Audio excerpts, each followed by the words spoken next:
La vie de Quavo a pris un tournant depuis le décès déchirant de son neveu, qui s'est produit quelques mois après la mort de Takeoff. Beaucoup de choses se sont passées, et il est clair que Quavo est toujours aux prises avec la douleur. Ses récentes actions témoignent d'un sentiment d'amertume et de tristesse qui affecte à la fois sa carrière musicale et ses relations avec les membres de sa famille. Pour comprendre pourquoi Quavo traverse une période difficile, nous devons explorer sa vie avant et après le décès de Takeoff. Avant la mort de Takeoff, Quavo menait une carrière de rappeur couronnée de succès qui lui a apporté gloire et richesse. Le fait de faire partie du groupe de rap Migos a joué un rôle important en le catapultant sous les feux de la rampe. Le trio, composé de Quavo, de son neveu Takeoff et de son cousin Offset, s'est d'abord appelé Polo Club.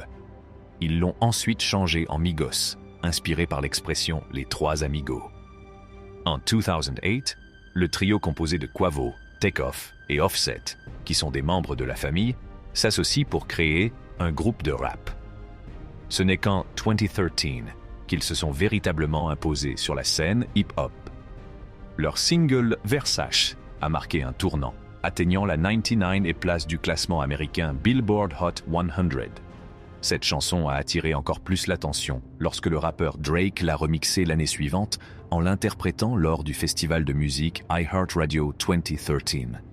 La popularité du remix a conduit à de nombreuses récompenses en fin d'année, illustrant la montée en puissance de Migos. Quavo a joué un rôle central dans le groupe de musique familiale Migos, qui a connu un grand succès. Élevés ensemble par leur mère, ils ont tissé des liens étroits qui se sont manifestés dans leur succès, à commencer par Versace. Leur parcours s'est poursuivi avec des albums à succès, comme No Label 2 Inches et Only Built for Infinity Leads, qui a débuté à la 7e place du classement Billboard. Leurs réalisations ont été reconnues par des nominations et des victoires, comme le BET Hip Hop Award pour No Label 2. Leur célébrité s'est traduite par une croissance financière. Ils gagnaient entre $30,000 et $40,000 par spectacle, voire plus, après avoir quitté 300 Entertainment. Quavo s'est lancé dans la comédie, apparaissant dans des séries comme Atlanta et Star. Sa carrière s'est élargie avec des rôles dans Ballers, Blackish et une série YouTube sur Justin Bieber. Il s'est aventuré dans le sport, jouant dans les NBA All-Star Celebrity Games et investissant dans les FCF Glacier Boys, une équipe de la Fan Control Football League qui est devenue une entreprise prospère. Le parcours de Quavo, qui est passé d'un groupe de rap familial à une icône de l'industrie, a été marqué par la reconnaissance, les récompenses et les investissements intelligents, mettant en valeur ses talents à multiples facettes. Quavo a connu des hauts et des bas, du succès aux controverses. Il a été arrêté lors d'un concert des Migos en 2015 pour des accusations de marijuana et d'armes à feu. Malgré les problèmes, il s'est épanoui dans la musique, la comédie et les affaires. Des problèmes juridiques l'ont conduit à une condamnation avec sursis pour marijuana. Sa rupture avec Saweetie a été filmée. La vie de Quavo était belle jusqu'à la mort tragique de son neveu Takeoff.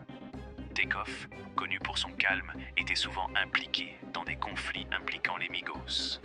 Il s'est même battu avec XXXTentacion, mais il est resté neutre et apprécié.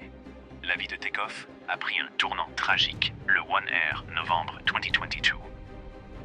DJ Academics a expliqué que les mots peuvent conduire à la violence dans de telles situations. Lorsque Quavo s'est éloigné, des coups de feu ont suivi, touchant Takeoff. Les avis divergent sur le rôle de Quavo. Certains pensent que les provocations mènent à la violence, tandis que d'autres estiment que Quavo n'est pas à blâmer puisqu'il s'est éloigné de la confrontation. Quavo se sent responsable de la mort accidentelle de Takeoff, même si les opinions divergent. Il a eu l'occasion d'honorer Takeoff lors des Grammy Awards, mais a dû faire face à des turbulences dues aux rumeurs de rupture des Migos. Leur performance émotionnelle en a été affectée, d'autant plus que Quavo a fait allusion à un futur duo. Les fans ont été déçus par la fin potentielle du trio.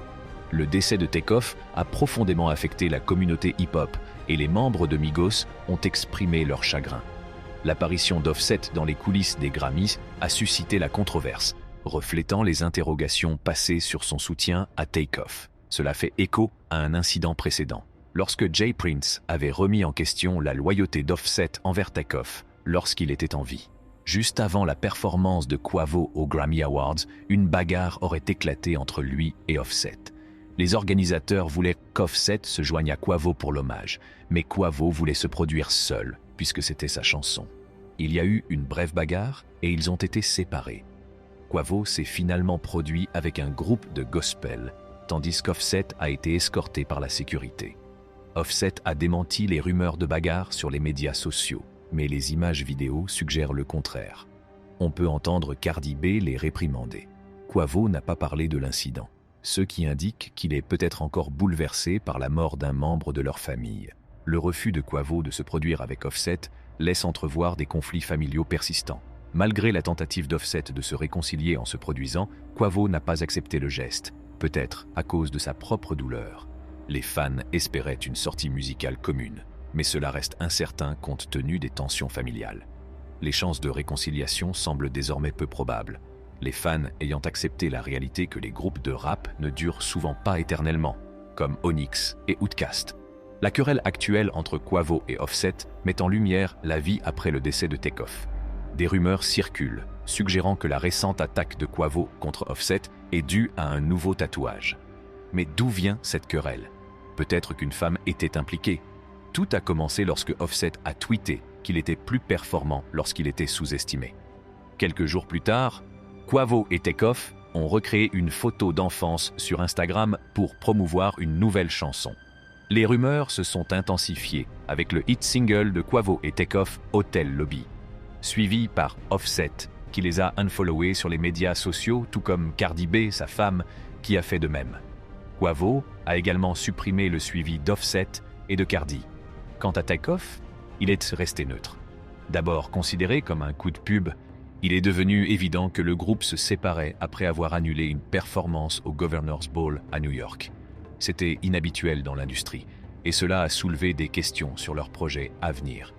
Les organisateurs de l'événement ont annoncé que Migos ne se produirait pas en raison de circonstances imprévues.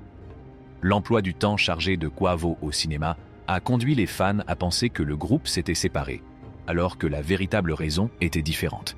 Le podcast populaire We in Miami a abordé la question. Travis Porter révélant que la rupture était due à une femme. Dans la chanson Messi, Quavo a laissé entendre qu'il était dans une situation délicate. Il a fait référence à Karisha, probablement à l'apparition de Saweetie dans un podcast. Il a même posté un extrait des coulisses sur Instagram, mais lorsque la chanson est sortie, il n'y avait ni vidéo ni couplet de Saweetie. Des rumeurs ont circulé sur l'influence de Cardi, peut-être en raison de sa relation avec Offset. Saweetie et Cardi n'ont pas abordé la situation, ce qui a alimenté les soupçons.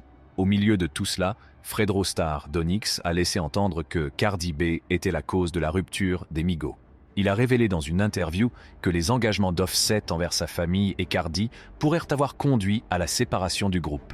La notoriété de Cardi et sa carrière plus importante auraient pu lui donner plus d'influence. Bien que les raisons exactes ne soient pas claires, Quavo a mentionné dans un podcast que la rupture du groupe était due à un manque de loyauté. Ils valorisent la loyauté et la fraternité, et maintenant ils vont de l'avant en tant que duo. Au-delà de l'incident des Grammy Awards, les fans ont sous-entendu que Quavo s'en prenait subtilement à Offset en raison de son nouveau tatouage de Takeoff. Le grand tatouage d'Offset à l'effigie de son défunt cousin a attiré l'attention sur Instagram, et les réactions des fans étaient partagées. Le post de Quavo, debout sur un avion militaire avec la légende Rocket Power. Sa mère l'a défendu en citant la phrase préférée de Takeoff sur les qualités intérieures. Quavo pleurait son meilleur ami et cousin, tout en étant distant d'Offset et en faisant face à des tensions avec Cardi B. En public, Quavo et Cardi avaient échangé des coups subtils sur les médias sociaux. Cette tension a commencé lorsque Quavo et Takeoff sont apparus dans l'émission Drink Champs et ont étonnamment choisi Nicki Minaj plutôt que Cardi B lorsqu'on leur a posé la question. Ce choix a conduit à la publication Instagram de Cardi « Stand on it », ajoutant à la dynamique tendue. Au milieu de ces défis, Quavo a dû faire face à des situations familiales et personnelles complexes, rendant ses actions et ses paroles plus complexes qu'il n'y paraît. Quavo a été critiqué lorsqu'il a réagi sur Instagram au fait que son ex Saweetie sortait avec Lil Baby après leur séparation. Lil Baby a répondu qu'il ne voulait pas de l'offre de Quavo de l'échanger. Cette tension a peut-être contribué au stress de Quavo, ce qui a eu un impact sur sa musique. Il n'a sorti que 2 chansons, Greatness et Without You, après la mort tragique de son neveu suite au succès de leur projet commun Only Built for Infinity Links. Si vous avez aimé cette vidéo, donnez un grand coup de pouce et abonnez-vous à notre chaîne pour d'autres vidéos de ce genre.